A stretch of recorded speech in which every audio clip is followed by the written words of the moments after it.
नमस्ते मुलांना. प्रार्थना ऐकलीत? डॉक्टर प्रकाश बाबा आमटे हा सिनेमा तुम्ही पाहिला असेल, त्याच्यावरून त्यांचं कार्य तुमच्या लक्षात आलं असेलच. आणि त्यांचे वडील बाबा आमटे यांचं कार्यसुद्धा तुम्ही जर पाहिलं तर कुष्ठरोग्यांची सेवा करणं आणि स्वतःच्या डोक्यावरून मैला वाहणं, याच्यावरून तुम्हाला लक्षात येईल की दुसऱ्यांसाठी जगणं म्हणजे काय असतं. ते इतकं सोपं नसतं जे आयुष्य त्यांनी जगलेलं आहे. आणि सगळ्यांच्या समोर एक आदर्श निर्माण करून ठेवलेला आहे. आणि म्हणून त्यांच्यावरती पिक्चराईज झालेली ही प्रार्थना आहे. नंतर शेवटी जो फोटो तुम्हाला दाखवण्यात आला तो गुरु ठाकूर यांचा होता, जे याचे काव्यकार आहेत, कवी आहेत. मुलांनो, सुरुवातीला प्रार्थनाच का बरं घेतली असेल पुस्तकाच्या? सगळ्यात भाग 1 त्यातली पहिली तू बुद्धी दे ही प्रार्थना घेतलेली आहे. प्रार्थनाच का घेतली असेल? तर मन शुद्ध तुझं गोष्ट आहे पृथ्वी मोलाची, तू चाल पुढं तुला रगड्या भीती कशाची, परवाही कुणाची. काय म्हणालेलं आहे? मन शुद्ध तुझं गोष्ट आहे पृथ्वी मोलाची, तुझं मन शुद्ध आहे ही गोष्ट इतकी मोठी आहे, इतकी महत्वाची आहे, की तू कुठल्याही मार्गावरून जाशील तरी सुद्धा तुला भीती कोणाचीही कशाचीही राहणार नाही आणि तुला परवा म्हणजे काळजी कोणाची करण्याची गरजच नाही. का? तर तुझं मन शुद्ध आहे, पवित्र आहे. मन चंगा तो कटौती में गंगा. असं पवित्र मन मन ज्याचं आहे त्याला कशाचीच भीती वाटण्याची गरज नाही किंवा कशाचीच काळजी करण्याची गरज नाही, कारण तो प्रामाणिक आहे, त्याचं मन शुद्ध आहे. तर मन शुद्ध असणं फार गरजेचं आहे.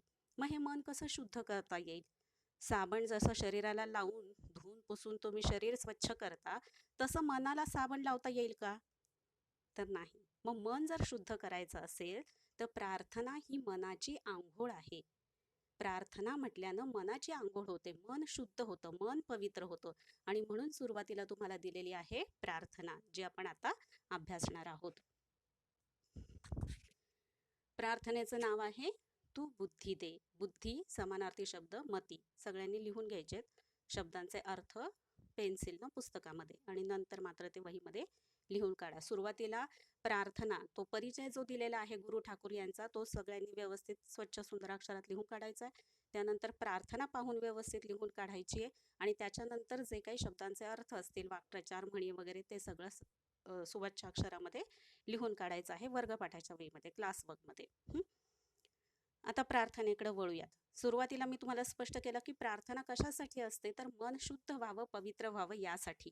आणि मग जेव्हा प्रार्थनेमध्ये आपण प्रत्यक्ष शिरतो तेव्हा त्या प्रार्थनेचा अर्थ आपण पाहतो, तेव्हा आपल्या लक्षात येतं की अरे खरोखरीच किती मोठा विचार या प्रार्थनेमध्ये मांडलेला आहे, जो आपण आपल्या जीवनामध्ये घ्यायला हवा. आणि मग एक पॉझिटिव्हिटी, एक सकारात्मक दृष्टिकोन तुमचा व्हायला लागतो जेव्हा तुम्ही प्रार्थना शिकता.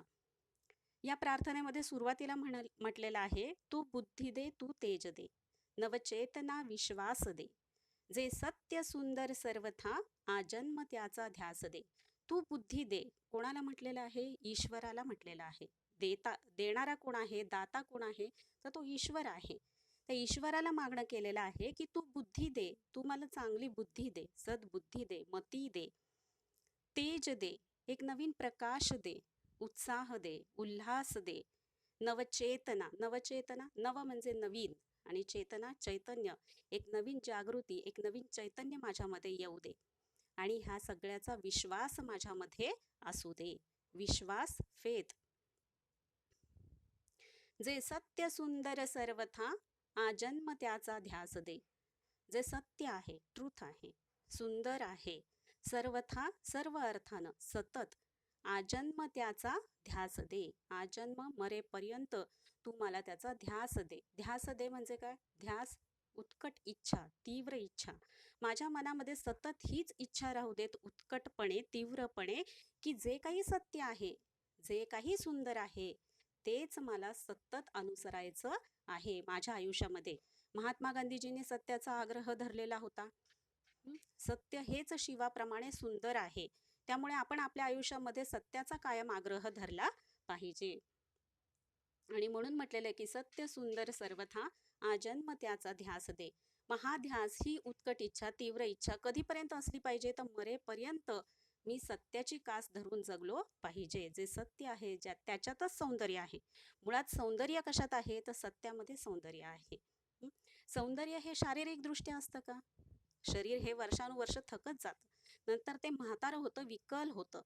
आणि म्हणून शरीरामध्ये सौंदर्य पाहू नये. तर सौंदर्य कशाचं पाहावं? तर मनाचं सौंदर्य पाहावं, माणसाच्या स्वभावाचं सौंदर्य पाहावं, माणसाच्या कार्याचं किती पवित्रता आहे त्याच्या कार्यामध्ये. आता बाबा आमटे यांचंच आपण उदाहरण घेतलं, डॉक्टर प्रकाश बाबा आमटे यांचं आपण उदाहरण घेतलं, तर यांच्या जीवनातूनच आपल्याला कळतंय की किती त्यांच्या कर्मामध्ये एक दुसऱ्यासाठी देण्याची निष्ठा आहे, कामाबद्दलची एकनिष्ठा आहे.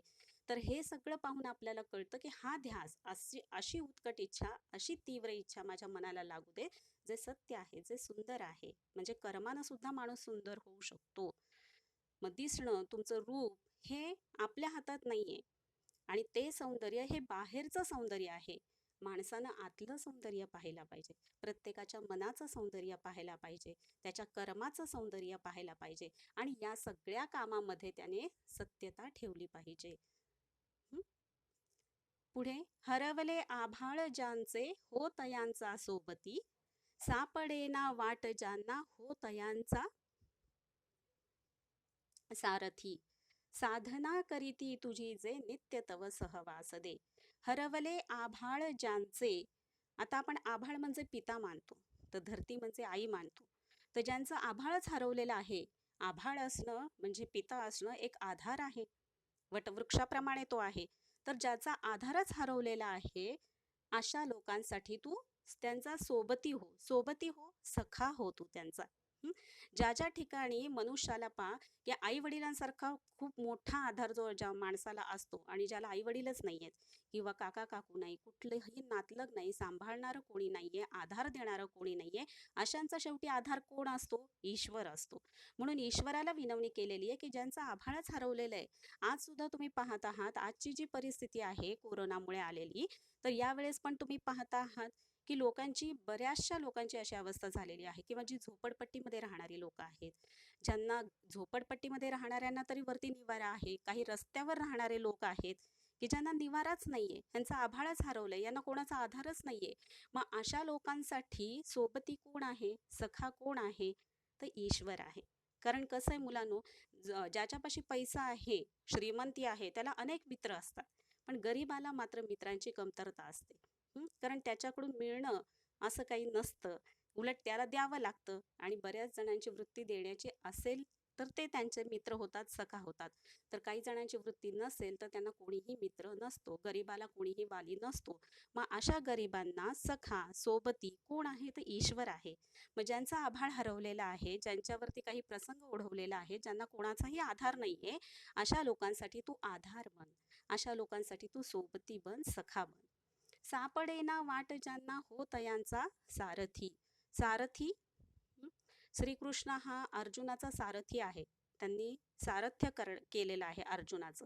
म्हणजे तो वाटाडे आहे, वाट दाखवणारा आहे, मार्ग दाखवणारा आहे, रथ हाकणारा आहे. मग ज्यांना वाट सापडत नाही, बरेचसे आपली वाटच चुकतात. वाट म्हणजे मार्ग, रस्ता. बऱ्याच जणांना कळतच नाही कोणत्या रस्त्यावरून जावं. आता सध्या तुमच्यामध्ये असा कुठला प्रश्न येऊ शकतो की ज्याच्यामध्ये तुम्हाला वाट कुठली निवडावी हेच कळत नाहीये. तर तुम्ही आता 10वी मध्ये आहात, मग 11वी 12वी मध्ये तुम्ही नक्की कोणती साईड घ्यावी, आर्ट्स घ्यावं की कॉमर्स घ्यावं की सायन्स घ्यावं, काही कळतच नाहीये. तर तुमची ज्या गोष्टीमध्ये आवड आहे, मुलांना जिथं आवड आहे तिथे सवड आहे. आणि म्हणून तुम्ही अशीच गोष्ट निवडा की ज्याच्यामध्ये तुम्हाला आवड आहे. कारण ज्या गोष्टीमध्ये आपल्याला आवड आहे, अशी गोष्ट आपण जेव्हा निवडतो तेव्हा त्याच्यात प्रचंड कष्ट घेण्याची आपली तयारी असते.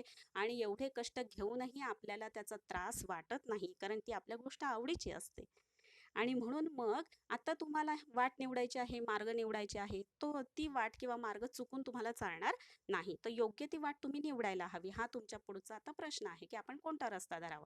आर्ट्स घ्यावं की कॉमर्स घ्यावं की सायन्स घ्यावं, पुढे जाऊन तुम्हाला इंजिनिअरिंग करायचंय की वैद्यकीय क्षेत्रामध्ये जायचंय, कोणतं क्षेत्र आपण निवडावं, हा ही तुमच्या समोरची आत्ताची समस्या आहे. हा तुम्हाला रस्ता निवडायचा आहे. तो जर तुम्ही रस्ता नीट निवडला तर आयुष्यभराचं तुमचं कल्याण आहे. त्याच्यासाठी इयत्ता 10वीचा अभ्यास आपल्याला चांगला केला पाहिजे. तर सापडेना वाट ज्यांना होत यांचा सारथी. इथे तर आपले साधे साधे प्रश्न आहेत. काही जणांचे तर म्हणजे रस्त्यावरतीच त्यांच्यावरती जर राहण्याची वेळ आलेली असेल तर त्यांची किती बिकट परिस्थिती असेल. अशा लोकांना सुद्धा त्यांचं तू सारथ्य कर, म्हणजे वाट दाखव त्यांना. कोणत्या मार्गानं घेऊन जायचं असेल त्या मार्गानं घेऊन जा, त्यांचं सारथ्य कर. साधना करीती तुझी जे नित्य तव सहवास दे. तुझी साधना करतात, साधना म्हणजे तपश्चर्या, तपस्या. जे लोक तुझी साधना करतात, तपश्चर्या करतात, तुझं नामस्मरण करतात, अशांसाठी नित्य, नित्य म्हणजे नेहमी, तव, तव म्हणजे त्यांना, सहवास दे, त्यांना नेहमी सोबत कर. जे कोणी तुझं नामस्मरण करतात, भक्ती करतात, तुझी साधना करतात, तुझी तपश्चर्या करतात, तपस्या करतात, अशा लोकांना नेहमी तू सहवास दे, त्यांच्या सोबत राहा.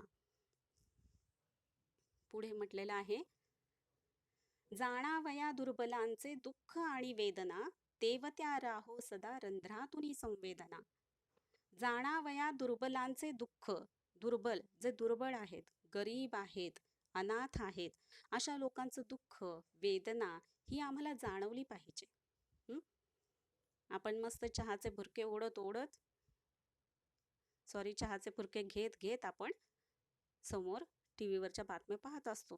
हं? इकडे भूकंप आला, इकडे ज्वालामुखी फुटला, यामध्ये इतके मनुष्य हानी झाली, इतकी झाडं नष्ट झाली, इतके प्राणी नष्ट झाले. अशा बातम्या आपण चहा पीत पीत गरम गरम पाहत असतो. मग इथे आपली जाणावया दुर्बलांचे जे म्हटलेलं आहे, ती जाणीव आपल्याला आहे का? दुर्बलांचं, गरिबांचं दुःख आपल्यापर्यंत पोहोचतंय का? आपल्याला ते जाणवतंय का? याच्यासाठी मुलांनो, जग फिरलं पाहिजे. जेव्हा आपण बाहेर फिरतो ना, तेव्हा आपल्याला कळतं की अरे, इतर लोक कितीतरी दुःखात असतात, कितीतरी समस्या त्यांच्या पुढे असतात, आणि तरी सुद्धा ते आनंदी जीवन जगत असतात.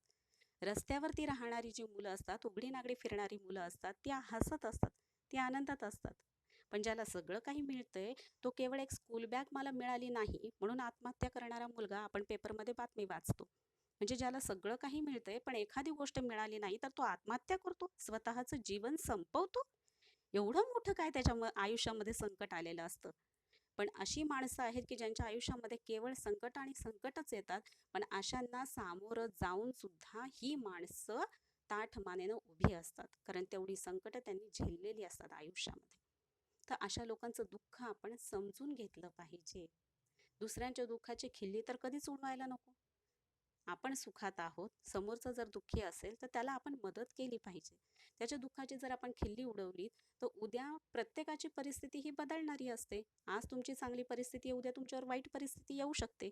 मग आज लोकांच्या वाईट परिस्थितीमध्ये तुम्ही त्यांचं दुःख आणि वेदना किती जाणलेले आहेत, त्यांना किती मदत केलेली आहे, याच्यावरती अवलंबून आहे की उद्या तुमच्यावरती जेव्हा परिस्थिती येईल तेव्हा तुमच्या मदतीसाठी कोण आणि किती धावून येतील. होय की नाही? म्हणजे हातभर द्यावं तेव्हा विधभर मिळत असतं. त्याच्यामुळे आपण द्यायला शिकलं पाहिजे. देणाऱ्याने देत जावे, घेणाऱ्याने घेत जावे. घेता घेता एक दिवस असा यावा की घेणाऱ्याने देणाऱ्याचे हातही घ्यावेत. देणाऱ्याचे हातही घ्यावेत म्हणजे काय? तर त्याच्या हातचा तो गुणधर्म आपणही घ्यावा. इतके दिवस आपण घेत आलो, आता आपणही द्यायला हवं. ही भावना लोकांच्या मनामध्ये आली पाहिजे. म्हणून दुसऱ्याचं दुःख आपल्याला जाणवलं पाहिजे. आणि जेव्हा दुसऱ्याचं दुःख आपल्याला जाणवत नाही, आपण त्याचं हास्य करतो किंवा विनोद करतो आणि त्याच्यावरती हसत बसतो, हा आसुरी आनंद झाला. आणि आसुरी आनंद आपण कधीही आयुष्यामध्ये मिळवू नये. दुसऱ्याचं दुःख आपल्याला जाणवलं पाहिजे, दुसऱ्याच्या वेदना आपल्याला जाणवल्या पाहिजेत. त्या जणू आपल्याच वेदना आहेत, त्या जणू आपलेच, ती दुःख जणू आपलीच दुःख आहेत, असं समजून आपण त्या दूर करण्यासाठी पुढे सरसावलं पाहिजे. म्हणून जाणावया दुर्बलांचे दुःख आणि वेदना, तेवत्या राहो सदा रंध्रातुनी संवेदना. संत तुकारामांनी जे म्हटलेलं आहे पहा, जे का रंजले गांजले त्यांसी म्हणे जो आपुले, देव साधू तोची ओळखावा, देव तेथेची जाणावा. तोच खरा साधू आहे, त्याच ठिकाणी खरं देव वास करतो, जिथे लोक रंजले गांजले म्हणजे जे पीडित आहेत, जे दुःखी आहेत, जे गरीब आहेत, जे अनाथ आहेत, अशा लोकांना जो मदत करतो, अशा लोकांना जो आपलं मानतो, तोच खरा साधू आहे आणि त्याच्यापाशीच खरा देव आहे. हे समजावं माणसानं. तेवत्या राहो सदा रंध्रातुनी संवेदना, तेवत्या राहो पेटत्या राहो सदा नेहमी, रंध्रातुनी प्रत्येक छिद्रामधून संवेदना, सहवेदना. हे जे मी आता तुम्हाला सांगते की दुसऱ्यांची वेदना आपल्याला जाणवणं म्हणजे सहवेदना आहे. त्याला दुखलं की मला वाईट वाटतंय, त्याला त्रास झाला की मला दुःख होतंय, ही झाली सहवेदना. दुसऱ्याची वेदना आपल्याला जाणवणं, त्याला म्हणायचं संवेदना. तेवत्या राहो सदा रंध्रातून संवेदना. मग ह्या संवेदना माझ्या प्रत्येक छिद्रातून, रंध्रातून जिवंत राहू दे. मला दुसऱ्याचं दुःख, दुसऱ्याची वेदना, दुसऱ्याचे त्रास मला समजू देत. धमन्यातल्या रुधिरास या खलभेदण्याची आस दे. धमन्यातल्या नर्व्स, वेन्स ज्या तुमच्या असतात, त्या प्रत्येक आपल्या पूर्ण शरीरामध्ये ज्या काही आपल्या नाड्या आहेत, या सगळ्या रक्त वाहून नेणाऱ्या ज्या नाड्या आहेत, रुधिर म्हणजे रक्त, तर या नाड्यांमध्ये जे रक्त वाहतंय त्यांना या खल भेदण्याची आस दे. खल म्हणजे दुष्ट, जो काही दुष्टपणा आहे, जी काही दुष्ट व्यक्ती आहे, त्यांना भेदण्याची, त्यांना नष्ट करण्याची आस.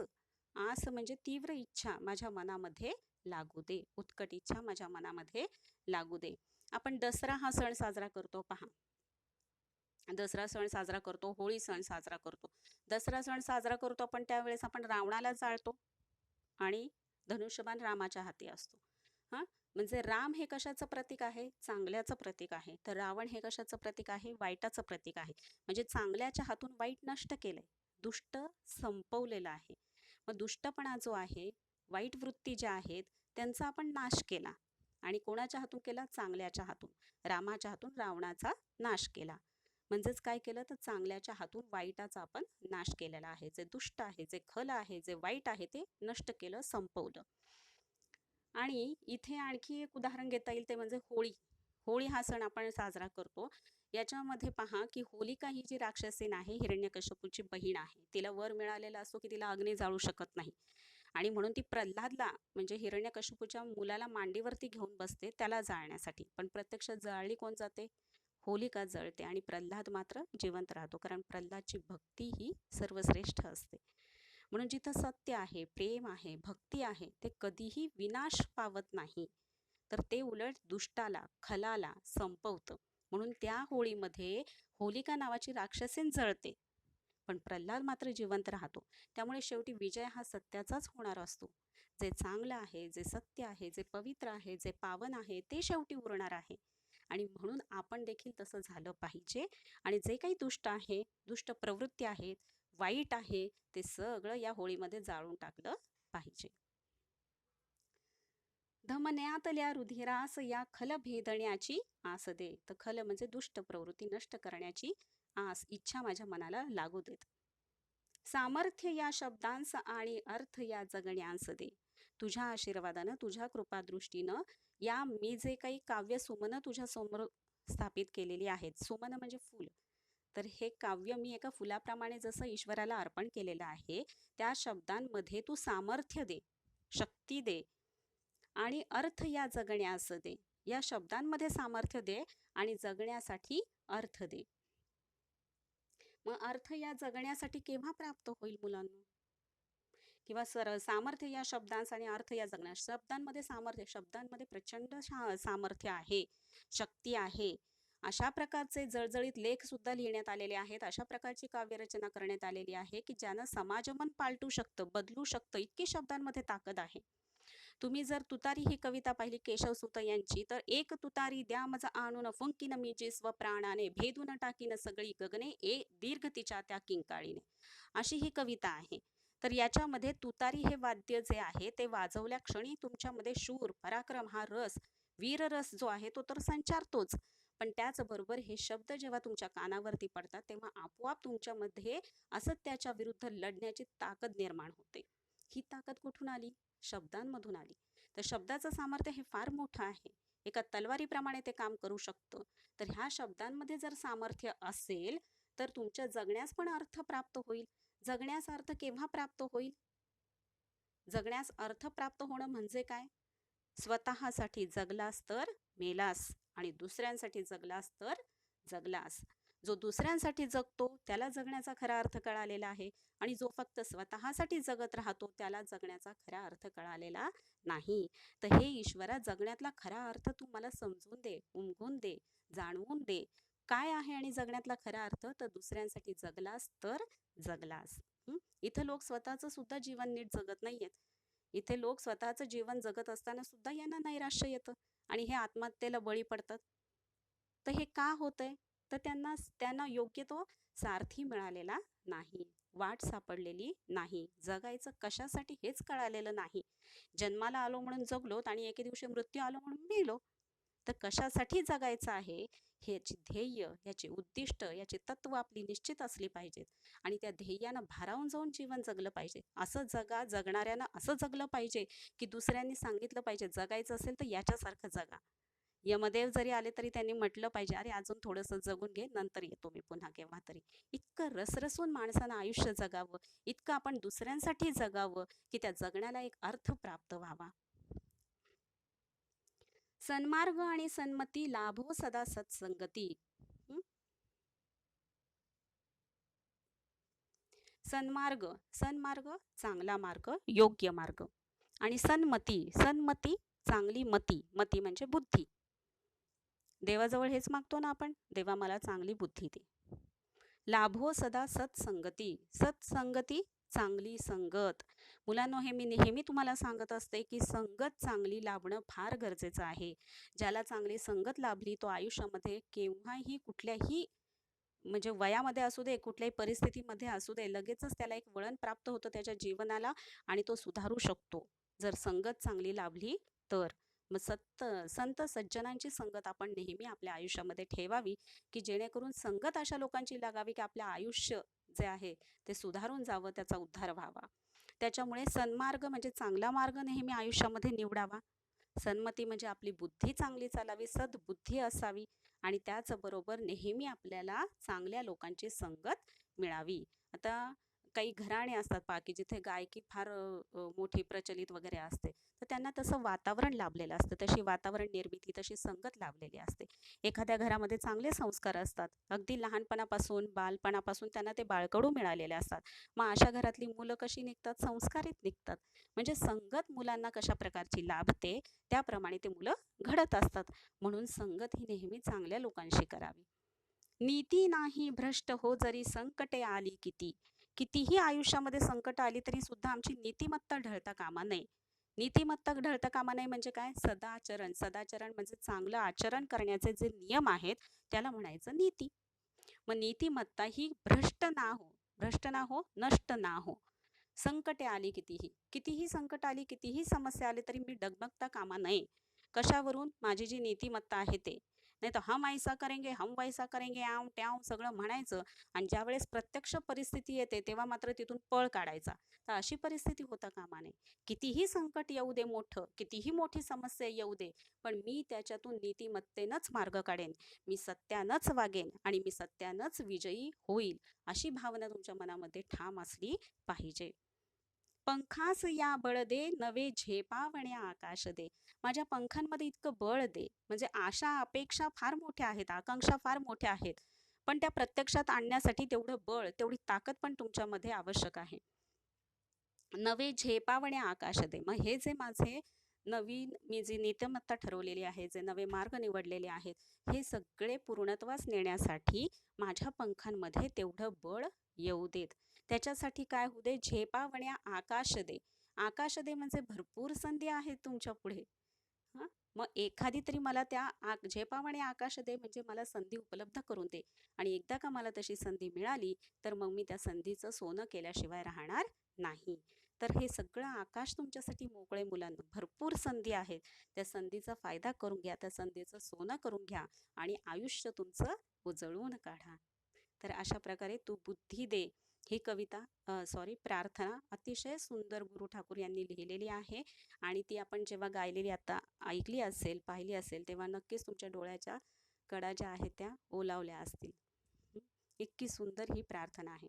आता सगळ्यांनी त्याच तालासुरामध्ये ही प्रार्थना पाठ करायची आहे आणि सुंदर स्वच्छ अक्षरामध्ये ती लिहून काढायची आहे आणि त्याच्या खाली त्याचे शब्दार्थ लिहून काढायचे आहेत. शब्दांचे अर्थ फक्त लिहून काढा मुलांनो, प्रार्थना लिहून काढा, कारण याच्यावरती प्रत्यक्ष कृतीपत्रिकेमध्ये प्रश्न वगैरे विचारले जाणार नाहीयेत. पण प्रार्थना कशासाठी शिकायची हे तुम्हाला शिकल्यावरती नक्कीच कळालं असेल. धन्यवाद.